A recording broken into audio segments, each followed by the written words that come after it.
Ito po yung gagawin nyo guys para sa inyong precinct number online. Para hindi na kayo pumunta sa Comelec. So, ayan, click nyo lang po yung Google. Tapos sa Google, mag-type po kayo ng precinct finder. Tapos ayan po sa taas, yung precinct number, click nyo po itong Comelec precinct finder. Pagka-click nyo, ayan po yung lalabas. Yung X nyo lang po yung mga ads.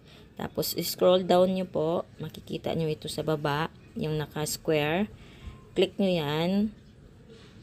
At continue lang tayo. Click nyo yung continue.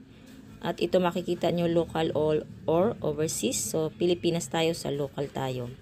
Tapos, ito yung pilapan nyo. Madali lang guys, pangalan at apelyido lang. Tsaka birthday lang. Ganun lang kadali. Tapos, itong birthday nyo, click nyo yung May para makita nyo po yung month ng inyong mga birthday.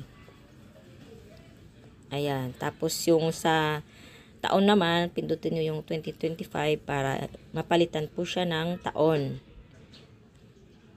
Click nyo lang yan, hanapin nyo lang yung taon ng inyong kapanganakan at ito na po yung lalabas. Click nyo yan kung anong taon po kayo. Ayan, i-click mo yung below guys kung anong taon po kayo pinanganak. Tapos, pag na-fill up nyo na yan, dito na po tayo sa ating province. Kung anong province po tayo, dito ako sa NCR, kaya NCR po yung aking i-click. Tapos sa municipality naman, dito ako sa Marikina. Kaya Marikina. Tapos ayan na, may success. I-click nyo yung search. Ayan, tapos sa search, dito tayo sa proceed. Proceed na tayo. Ayan po yung ating makikita, yung ating information.